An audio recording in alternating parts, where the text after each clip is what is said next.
Hi, I'm Bridget Zoltek, and this is the teacher training module for the Smart Study Skills series. The purpose of the Smart Study Skill program is to unite teachers, students, and parents by using a consistent, systematic approach to studying.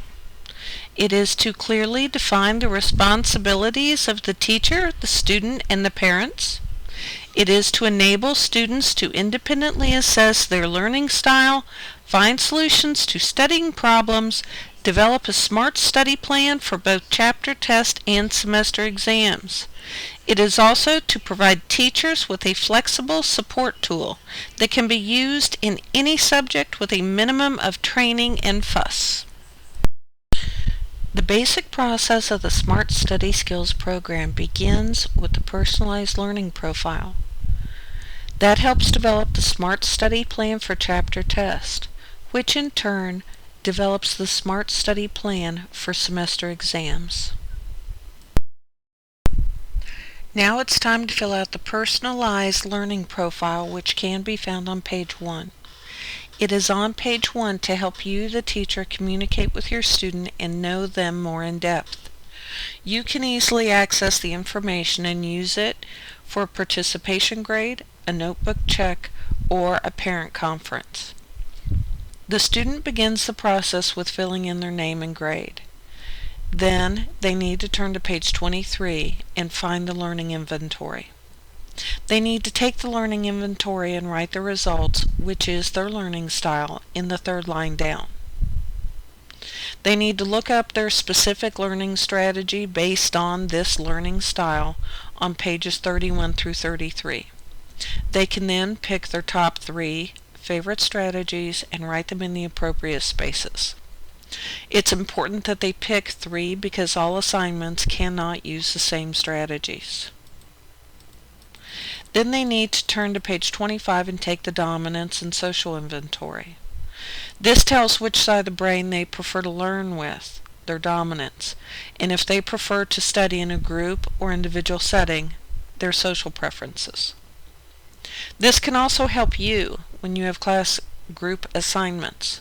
When forming a group, it's always good for the students to have discussion and recognize who is a group kid, because they usually like to be the presenter.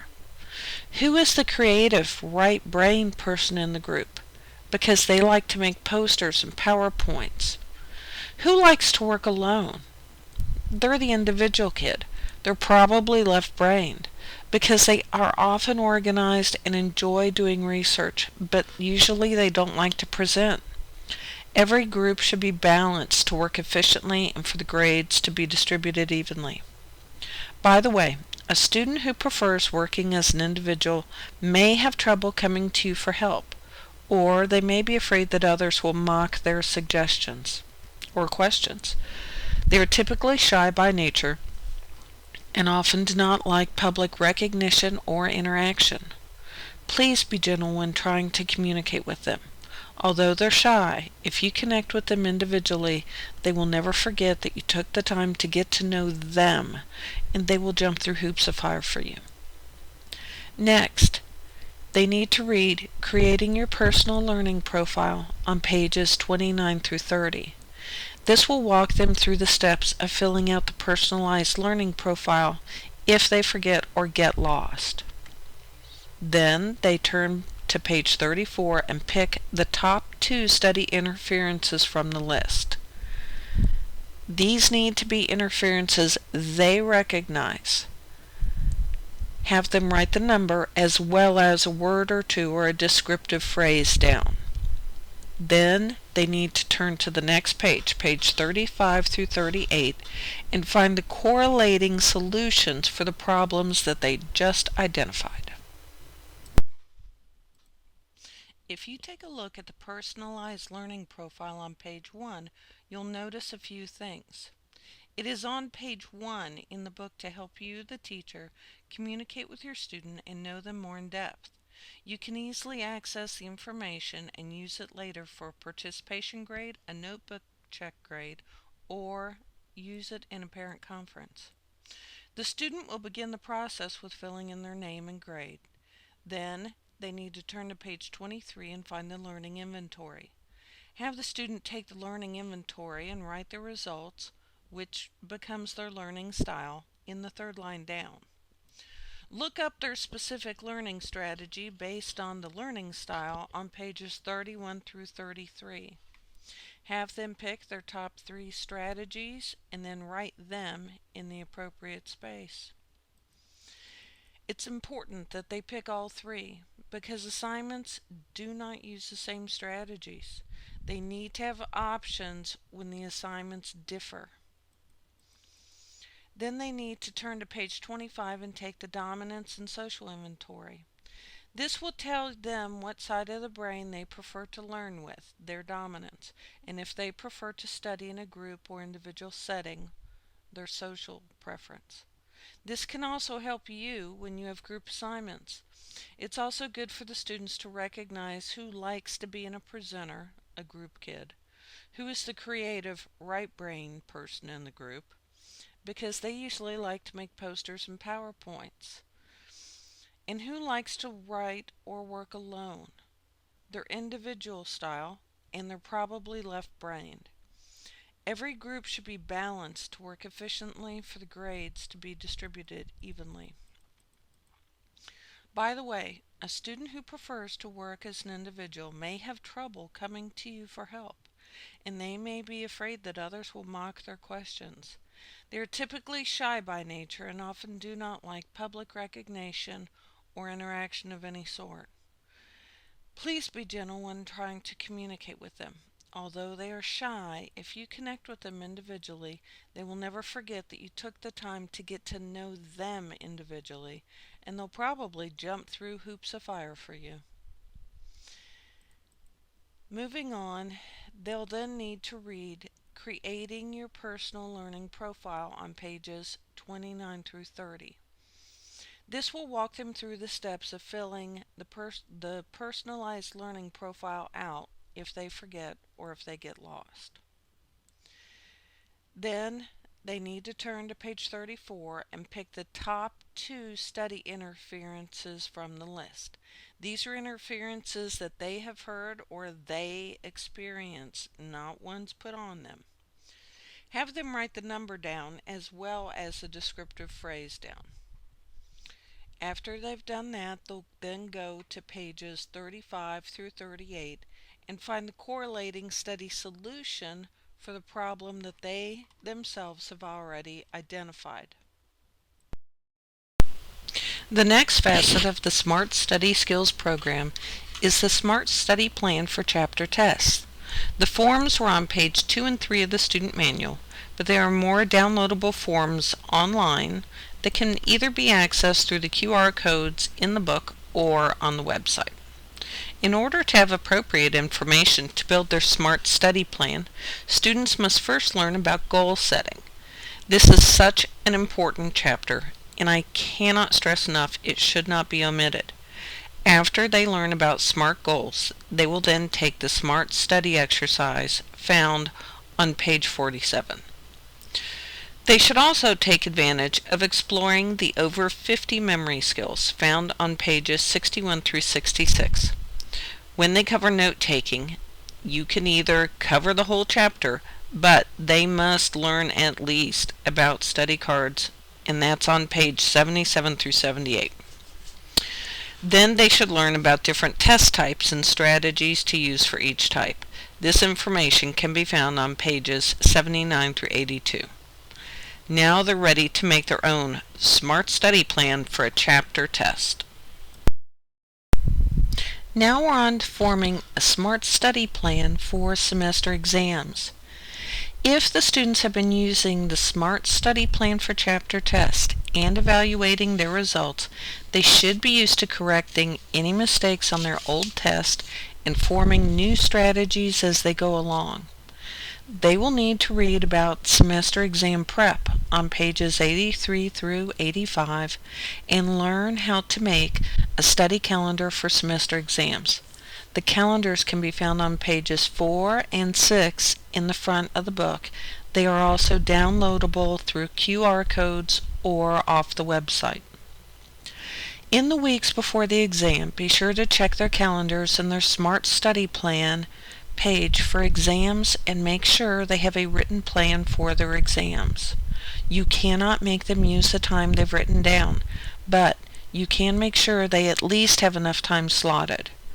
If they're carrying a C or below in your class, they probably should spend at least 3 days each week studying, because there's a huge probability they have a lot of information to correct from previous chapter tests. They also will probably need to reorganize it. If they have a B or above, 2 days a week will probably be enough. Now the students are ready to learn how to use their Smart Study Calendar for exams that's found on pages 4 and 6. These can also be downloaded through QR codes or off the website directly. They need to read the instructions on page 84 and look at the sample on page 85. First, they fill in the dates. Then they cross out any non-study days. The example I gave here are Christmas and New Year's, but they can also do birthdays or other holidays.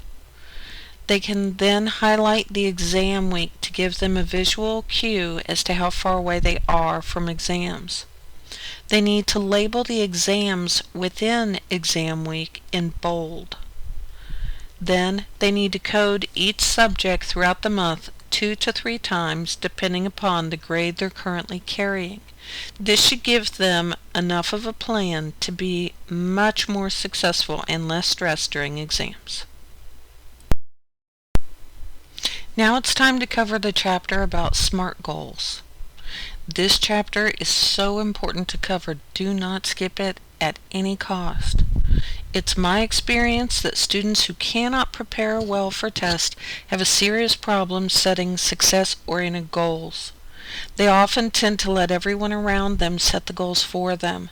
Then they don't feel any pressure to achieve the goals because they were really someone else's goals to begin with. Goal setting is not too difficult if you set SMART goals. SMART goals have been around forever in the business world, and now we're going to apply the same successful principle to studying.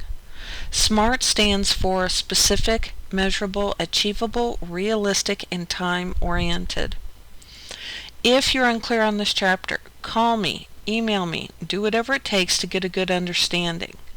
Students who have trouble with their executive function skills, such as attention, planning, organization, inhibition, or others, almost always have trouble with goal setting, and you will probably need to walk them through it. Watch your right brain kids. Check their personal learning profile to find out if they're right brained. This is often a struggle for them. Be very careful not to form goals for them or impose them on the student. They must learn to set goals on their own and not rely on their parents or you to set them for them. Okay, what we've covered so far, the bare bones of what is needed to be moderately successful. The other chapters fill in some of the blanks. You may have certain students that you know need to focus on these chapters for increased success. If so, they can boost their participation grade or get extra credit points by reading the chapters and doing exercises in them.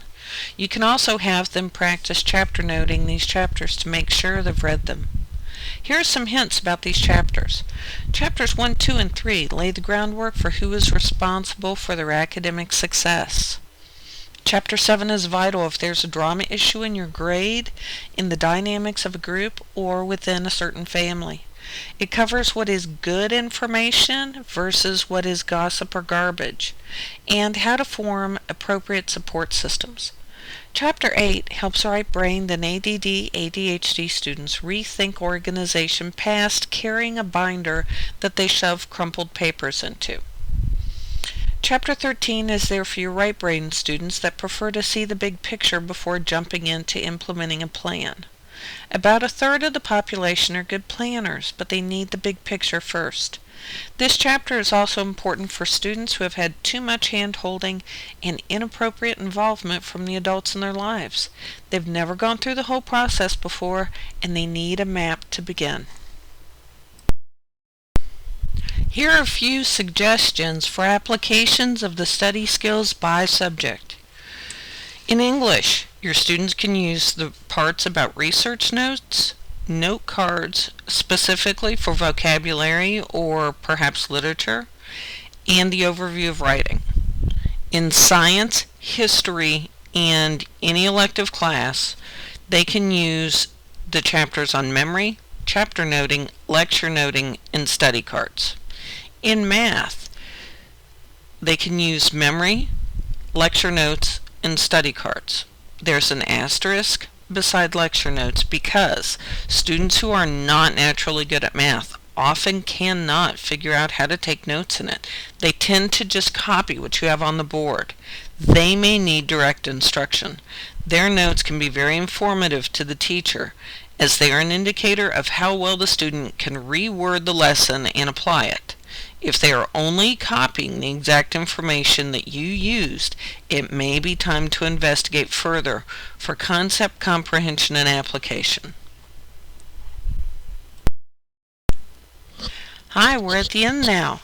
So, if you develop any questions in the future, please don't hesitate to drop me a line at bzoltek@smartstudyskillsbook.com or bzoltek@unlimitedlearning.biz. Please leave your name, email address, and a phone number, a brief question, and I will respond to your question as soon as I'm available.